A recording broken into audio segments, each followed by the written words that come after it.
여러분, 영화 좋아하십니까? 문화 생활을 안 누리고 계시는가 봅니다. 네. 혹시 기독교 영화 중에, 고전 영화 중에 여러분 좋아하시는 영화가 있으십니까? 우리를 어떻게 보고 고전 영화라니요, 현대 영화를 더 좋아하는데 그렇게 얘기하실 수도 있지만, 혹시 코바디스라는 영화를 아십니까? 이제 반응을 좀 하시네요. 지금 반응하시는 분들이 연배가 어떻게 되는지를, 우리가 알 수 있습니다. 우리 젊은 친구들은 코바디스라고 얘기하면 그게 무슨 게임인가 싶어서 아무도 반응을 안 하고 있거든요. 제가 코바디스라는 영화를 봤습니다. 그럼 저도 조금 된다는 거죠. 그죠? 네. 코바디스라는 영화를 보면 잊을 수 없는 그 두 개의 장면이 나옵니다. 하나의 장면은 뭐냐면, 이 예수님을 믿는다는 이유로 기독교인들이 잡혀서 이제 사자밥이 될 운명에 처하게 됩니다. 이들이 원년 경기장에 나올 때 관중들이 야유를 보내죠. 야유를 보내면서 이들을 죽여라 하고 얘기를 합니다. 죽음의 공포가 이들 앞에 있을 때, 근데 갑자기 이 사람들이 죽음을 앞에 두고 뭘 하냐 하면 찬송을 부릅니다. 놀랍게도 이 사람들이 죽고 난 다음에 그 다음 차례의 사람들은 죽음 앞에서 더 크게 찬송을 부릅니다. 이들이 이해할 수 없는 모습을 이제 네로가 그 황제의 자리에서 이렇게 보다가, 그 기독교인들이 죽어가는 장면들을 보다가, 그 다음에 이 네로가 직접 원정 경기장으로 내려와요. 내려와서 이 시체들을 확인을 합니다. 그러면서 이 시체들을 확인하면서 네로가 뭐라고 얘기하냐면 이렇게 소리를 지릅니다. 이거 봐! 또 웃고 있다. 죽어가면서도 웃다니. 이 사람들은 제정신이 아니야. 이렇게 얘기하거든요. 여러분, 죽어가면서도 찬송을 부르고 웃을 수 있는 사람들. 그 장면이 되게 인상이 깊었었고요. 또 두 번째 장면은 뭐냐면, 이제 네로 황제가 로마의 대화제를 일으키잖아요. 그리고 이 대화제에 발뺌을 하기 위하여서 그걸 누구에게 덮어 씌웁니까? 기독교인들에게 덮여 씌우죠. 그래서 로마의 기독교를 박해하는 엄청난 그 대박해가 이제 시작이 되고, 생명을 느끼고 있는, 거기서 로마에서 그 사역을 감당하고 있었던 베드로가 이제 혼자 로마를 빠져나가는 장면이 나옵니다. 거의 제일 마지막 장면이죠. 로마를 베드로가 혼자 빠져나가는 장면인데, 황급하게 뒤를 돌아보면서 막 이렇게 뛰다시피 걸어가요. 근데 베드로 앞에 누가 나타나냐 하면 예수님이 나타납니다. 예수님이 베드로 앞에 나타나는 거예요. 베드로가 예수님의 출현을 보고 이렇게 얘기합니다. 당황하면서 예수님에게 코바디스 도미네 이렇게 얘기하거든요. 그러니까 이 말이 주여 어디로 가시니까 라는 말입니다. 이 영화 제목이 코바디스잖아요. 그러니까 주여 어디로 가시니까 라고 물으니까 예수님이 뭐라고 얘기하냐면, 네가 버린 내 양들을 내가 다시 찾으러 내가 또 십자가를 지러 로마로 들어간다 이렇게 얘기하십니다. 그때 이 베드로가요, 예수님의 말씀을 듣고 난 다음에 다시 깨닫게 되죠. 그리고 아닙니다 주님, 제가 로마로 다시 들어가겠습니다 해서 다시 방향을 바꾸어서 로마로 다시 돌아갑니다. 자기 앞에 어떤 일이 일어나는지를 알게 되죠. 책에 보면, 코바디스라는 책에 보면 베드로는 로마에 들어가서 잡히게 되죠. 그리고 십자가에 못 박으려고 하는 로마의 군병들에게 어떻게 내가 예수님과 똑같이 십자가에 못을 박힐 수 있냐, 그래서 거꾸로 달려서 십자가에 달려서 순교를 당하게 되거든요. 이 두 가지의 코바디스라는 영화를 통하여서 이 두 개의 장면이 되게 인상이 깊었습니다. 자기 앞에 어떤 고난이 올지를 알고 자기가 어떤 죽음을 맞이할지를 알매도 불구하고 끝까지 찬송을 부르고 웃으면서 죽어갈 수 있는 그리스도인들의 삶. 분명 자기가 다시 로마로 돌아가면 분명 자기가 잡혀서 순교당하게 될 것을 알았음에도 불구하고 다시 로마로 걸어 들어가는 베드로의 마음. 여러분, 우리들도 예수님을 섬기고 하나님을 믿고 섬기기 위하여서 희생을 각오해야 할 상황들이 우리가 놓일 때가 있습니다. 여러분은 그럴 때 어떻게 하시겠습니까? 우선 이 상황만 좀 피하고 보자. 이 상황만 모면하고 보자. 라는 자세를 취하시겠습니까? 아니면 좋은 게 좋은 거지. 그러면서 적당히 타협을 하시겠습니까? 아니면 우리가 앞에서 봤던 두 개의 장면처럼 담대하게 그 상황들을 받아들이시겠습니까? 어떻게 하시겠습니까? 저 위에 있는 하루가 담대하게 받아들이겠습니다. 라고 얘기를 금방 제 귀에 분명히 들렸어요. 네. 또 얘기하잖아요. 담대하게 받아들이겠습니다. 여러분 어떻게 하시겠습니까? 어떻게 하실 것 같아요? 대답을 못 하시네요. 네. 근데 오늘 우리가 그 사도 바울의 모습을 보면서 사도 바울이 어떻게 반응했는지를 우리가 좀 살펴보면서 우리에게도 하나님이 주신 사명자의 걸음이 있잖아요. 하나님, 내가 그 걸음 가운데 그 걸음을 온전히 걸어가는 자가 되겠습니다라는 고백으로 하나님 앞에 나아가는 시간들이 되었으면 좋겠습니다. 자, 오늘 말씀의 배경은 그렇죠. 이제 그 바울이 사도행전 20장에 보면 에베소 장로들과 석별의 정을 나누게 됩니다. 2년 6개월 정도의 시간들을 에베소에서 이제 양육을 하고 제자들을 살피고 이제 그런 시간들을 너무나 행복한 시간들을 보내다가 이제 예루살렘으로 올라가야 되는 부르심을 이제 바울이 받게 된 것이죠. 그래서 이제 에베소에 있는 장로들과 석별의 정을 나누고 예루살렘을 향하여서 나아갑니다. 가는 도중에 많은 제자들을 만나고 많은 믿음의 사람들을 만나게 되는데 그 사람들이 동일하게 뭐라고 얘기하냐면 바울 선생님, 예루살렘에 올라가지 마세요. 예루살렘에 올라가면 위험합니다. 그것을 성령께서 우리에게 말씀해 주셨습니다. 라는 얘기를 듣게 되죠.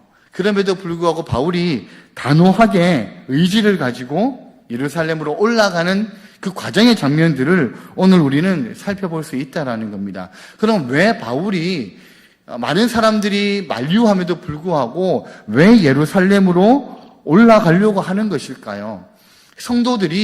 만류하는 성도들이 제가 성령께서 그렇게 얘기하는 걸 들었습니다 라고 얘기하는 그 말을 이 바울이 믿지 못해서, 그래서 이 바울이 예루살렘으로 올라가려고 하는 것일까요?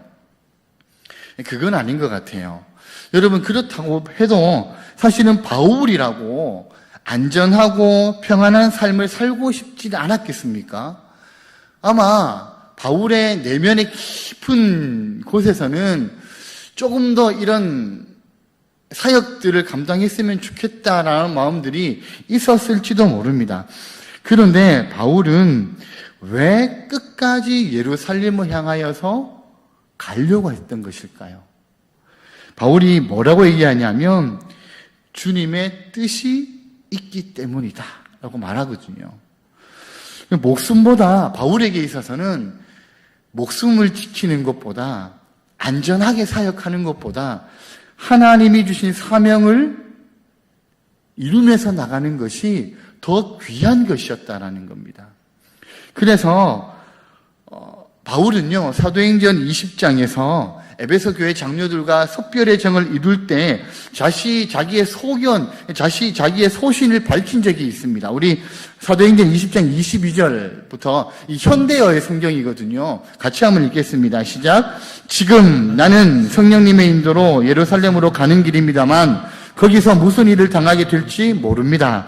다만 내가 한 가지 아는 것은 어느 도시에서나 투옥과 고난이 나를 기다린다고 성령께서 말씀해 주신 것입니다.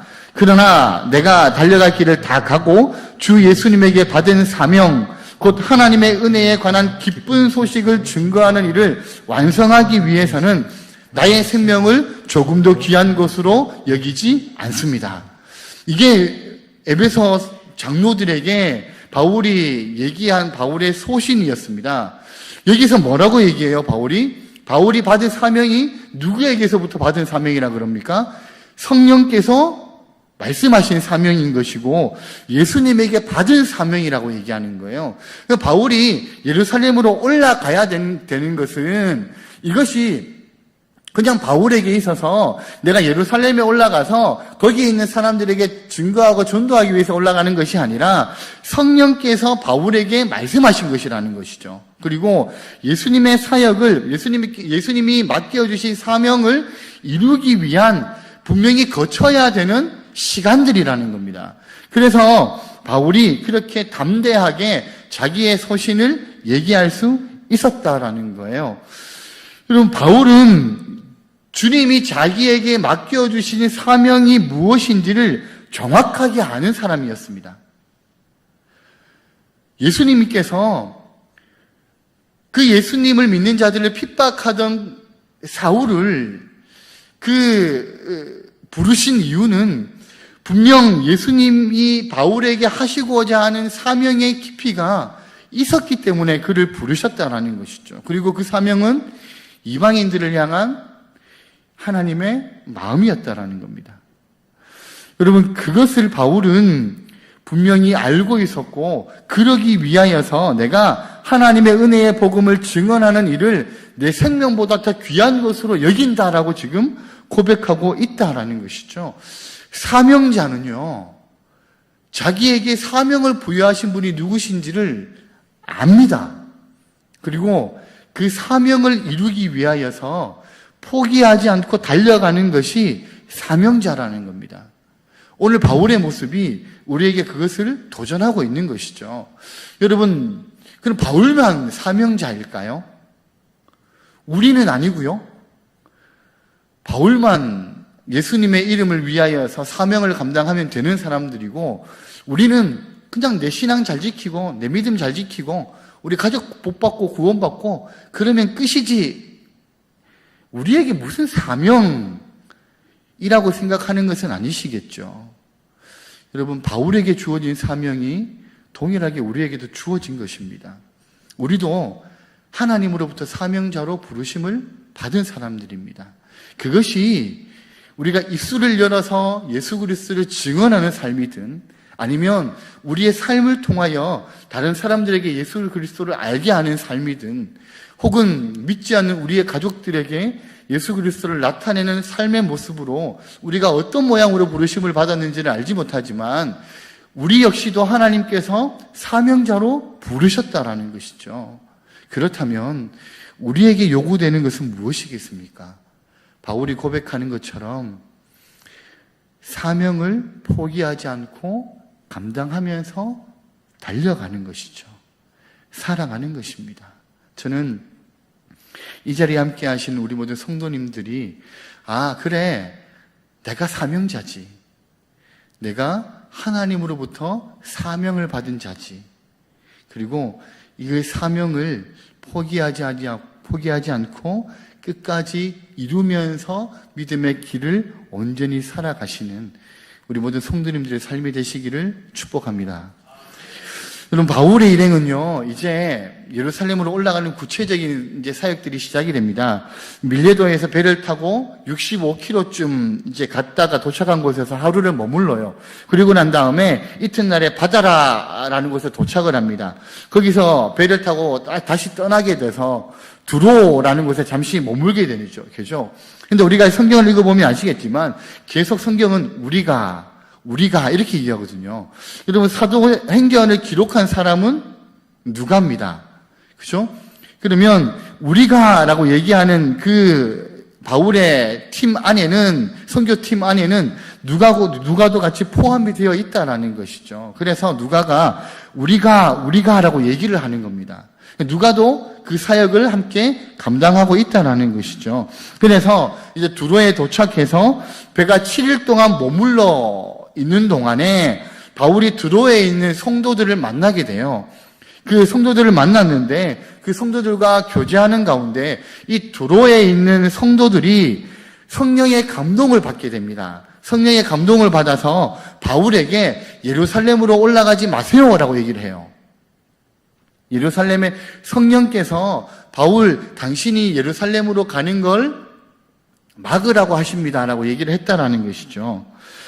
그리고 누가는 이 바울이 그들의 만류에 어떻게 반응했는지를 사실은 기록하지 않습니다. 근데 예루살렘으로 길을 또다시 떠나는 것을 보면 바울이 정한 뜻을 돌이키지 않았다라는 것을 우리는 알게 되는 것이죠. 자, 첫 번째 성도들을 만났을 때 성도들이 바울에게 뭐라고 얘기했다고요? 예루살렘으로 나가지 마세요라고 얘기했다고 얘기하죠. 그리고 근데 그게 누구로부터 주어진 말씀이라고요? 성령으로부터. 자, 그럼에도 불구하고 이제 바울이 그 뜻을 돌이키지 않고 다시 여행길을 오릅니다. 두로에 있는 제자들이 그들의 아내하고 아이들과 함께 이제 성 밖에 나와서 바울의 일행들을 전송하죠. 이 예루살렘에서 환란을 당한다라는 성령의 말씀을 들었기 때문에 그들이 크게 염려가 되어서 같이 이제 무릎을 꿇고 기도하는 시간들을 가집니다. 그리고 거기서 작별하게 되고 바울 일행은 배를 타고 다시 예루살렘을 향하여 나가게 되죠. 자, 두로에서 돌레마이라는 곳을 거쳐서 이제 가이사랴에 도착을 합니다. 근데 거기에 도착을 하고 있는데 거기에는 누가 살고 있었냐 하면 초대교회의 7 집사 중에 빌립이라는 집사가 거기서 살고 있었습니다. 사도행전 8장에 보면 빌립이 이디오피아 내시를 만나서 그에게 복음을 전한 후에 이제 유대와 사마리아 지방의 복음을 전하다가 갈릴리에 위치한 이 가이사랴에 정착하여서 한 20년 정도의 시간들을 지금 살아오고 있는 것이거든요. 그 빌립의 집에 바울이 머물게 되는 것이죠. 여러분, 이것도 되게 신기하지 않습니까? 빌립이 그 예루살렘에서 이제 도방을 가게 된 이유가 누구 때문이었습니까? 바울 때문이거든요. 그때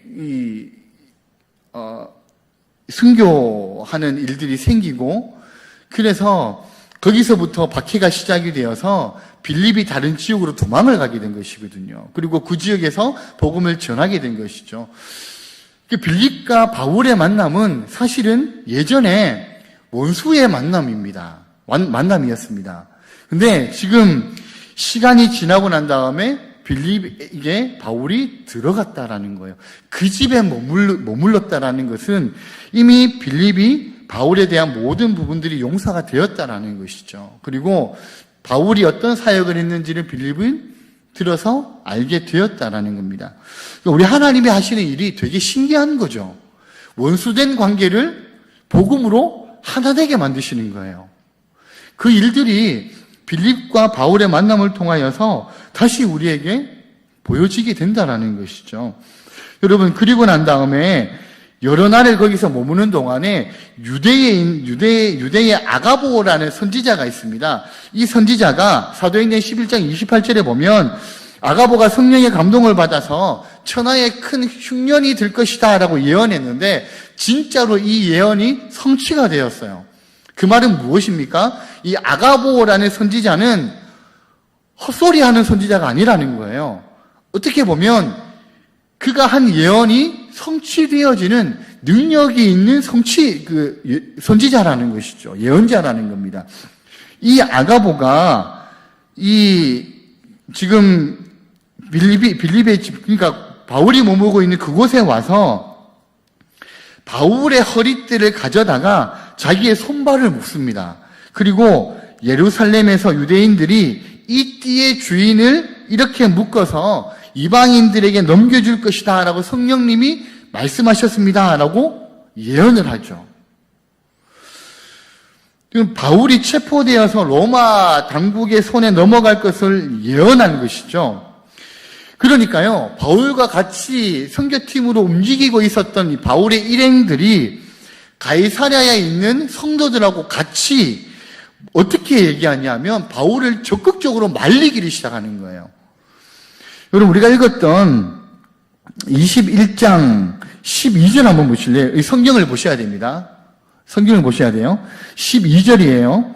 12절을 같이 한번 읽겠습니다. 우리가 그 말을 듣고 그곳 사람들과 더불어 바울에게 예루살렘으로 올라가지 말라 권하니. 그죠?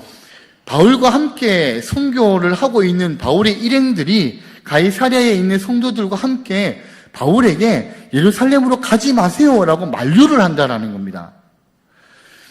왜요? 이 아가야라는 선지자는 그 능력이 있는 선지자라고 얘기했잖아요. 그가 한 예언은 반드시 성취가 되었기 때문에.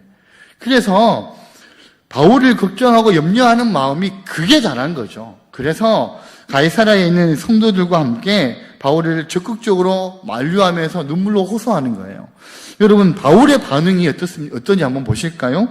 13절 말씀입니다. 우리 같이 한번, 앞에 자막이 나오는데요. 같이 한번 읽겠습니다. 바울이 대답하되 여러분이 어찌하여 울어 내 마음을 상하게 하느냐? 나는 주 예수의 이름을 위하여 결박당할 뿐 아니라 예루살렘에서 죽을 것도 각오하였노라 하니. 바울이 뭐라고 얘기했냐면, 여러분, 왜 울면서 내 마음을 상하게 합니까? 내 마음을 부서지게 합니까? 이렇게 얘기했다라는 겁니다. 여러분, 바울이 이렇게 얘기한 게요, 여러분의 눈물을 보니까 내 마음이 흔들립니다, 이런 의미가 아니라는 것이죠. 하나님의 뜻대로 예루살렘으로 올라가는데 성령의 말씀을 들었다라고 얘기하는 사람들이 바울이 예루살렘으로 올라가는 것을 만류하니까 바울이요, 그들이 만류하는 것으로 인하여서 마음이 두들겨 맞은 것처럼 심히 상했다라는 거예요. 여러분, 보통 이 정도로 막으면, 저 같으면 이미 몇 번 앞에서 성령께서 막으신 거잖아요. 그죠? 인간들이 사람의 생각으로 인정으로 막은 게 아니라 성령께서 만류하게 하신 거죠. 그죠? 성령께서 그런 마음을 주신 것이죠.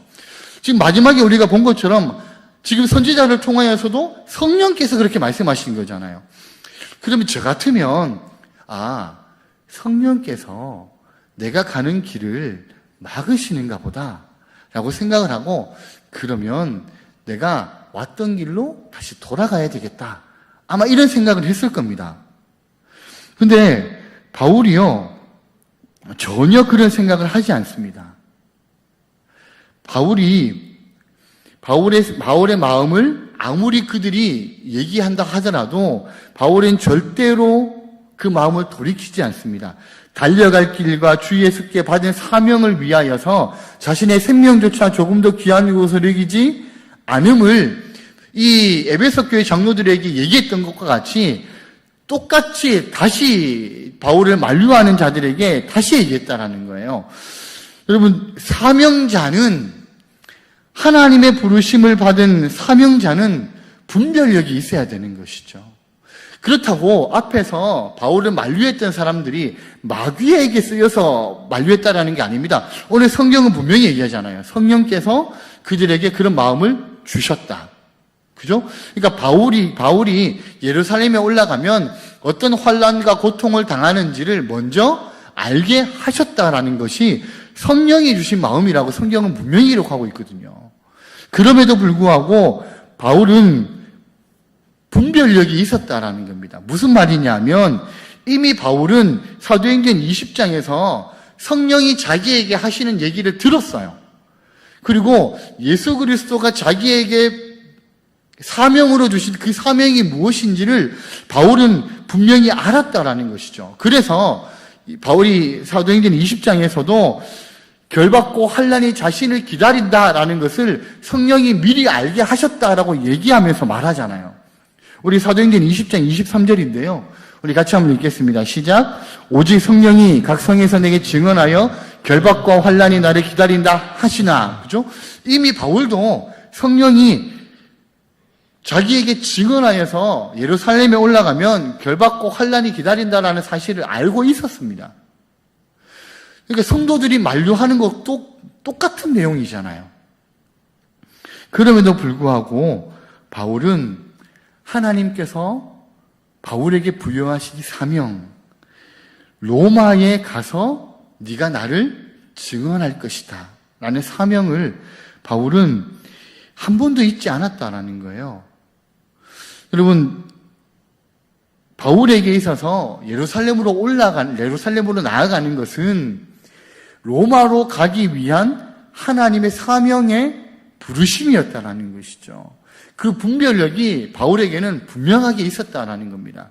그래서 여러분 사도행전 23장 11절 한번 보실까요? 같이 한번 읽겠습니다. 그날 밤에 주께서 바울 곁에 서서 이르되 담대하라. 내가 예루살렘에서 나의 일을 증언하는 것 같이 로마에서도 증언하여야 하리라 하시니라. 여러분 바울에게 분명히 말씀하셨다라는 거죠. 로마에서도 네가 나를 증언해야 된다.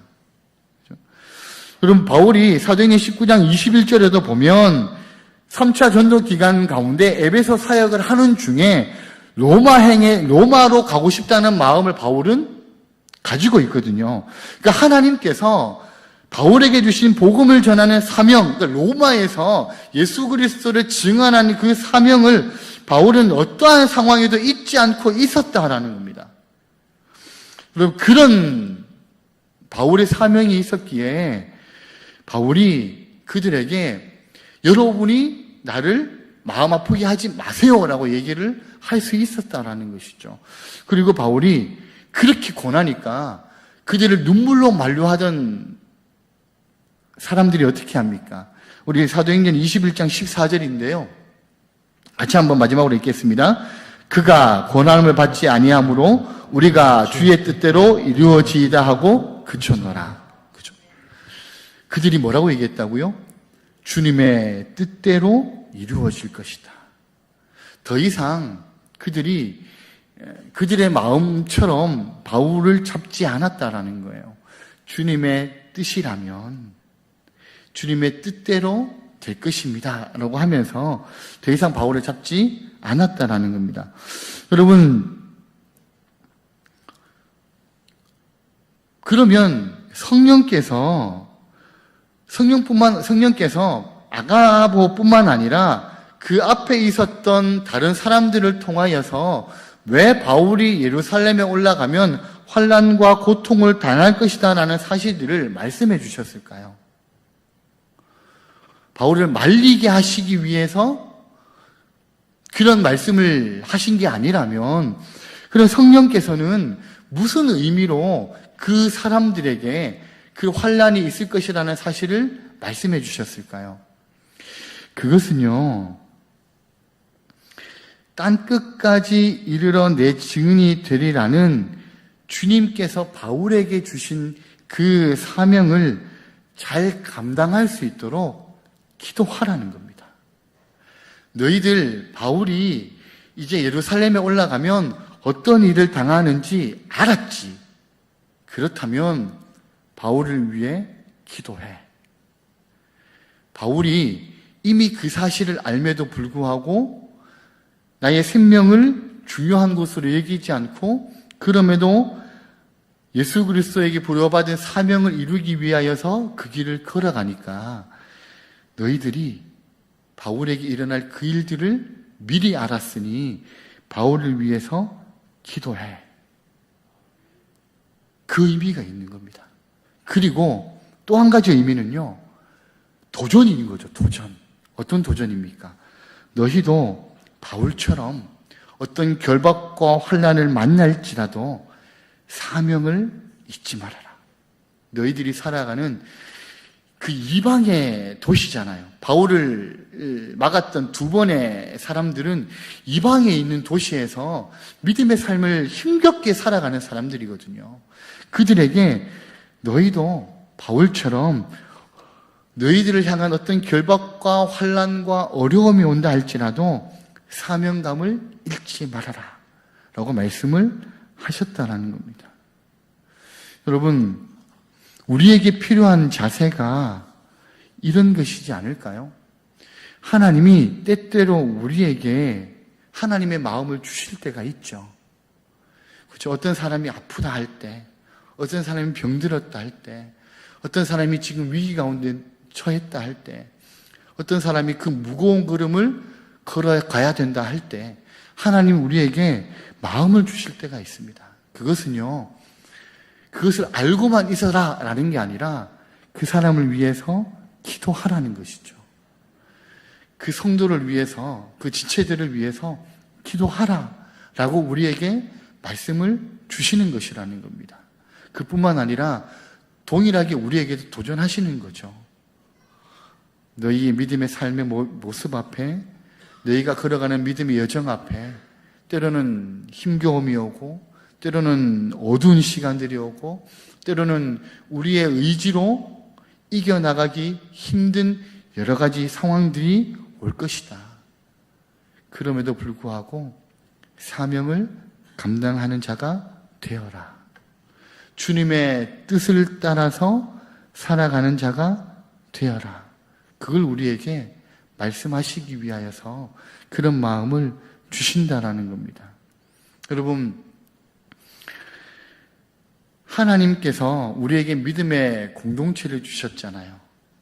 믿음의 공동체를 주신 것은 때로는 내가 저 사람하고 마음이 일치가 되지 않더라도, 때로는 그 사람의 뜻과 나의 뜻이 항상 같지 않다 할지라도, 그럼에도 불구하고 주님의 뜻대로 이루어지게 될 것입니다. 라고 우리에게 주님의 뜻을 구하는 삶을 살아가기를 원하신다라는 겁니다. 그렇게 될 때 우리의 공동체가, 우리의 믿음의 공동체가 건강하게 하나님 앞에서 믿음의 삶을 살아갈 수가 있다라는 것이죠. 오늘 바울과 또 바울이 만났던 사람들의 모습들을 통하여서 하나님 우리에게 그것을 말씀하고 있는 겁니다. 하나님의 뜻에 항상 민감한 자들이 되어라. 그리고 분별할 수 있는 자들이 되어라. 그리고 하나님이 나에게 부어주신 그 사명을 놓치지 말아라. 무엇보다 주님의 뜻이라면 그 길이 힘들고 어려운 길이라도 그 사명을 감당하면서 살아가라. 그걸 오늘 우리에게 말씀하신다라는 겁니다. 저는 이 자리에 함께 하시는 우리 모든 성도님들이 그 사명을 하나님 앞에서 잘 감당하시고 주님의 뜻이 이루어지기를 원합니다.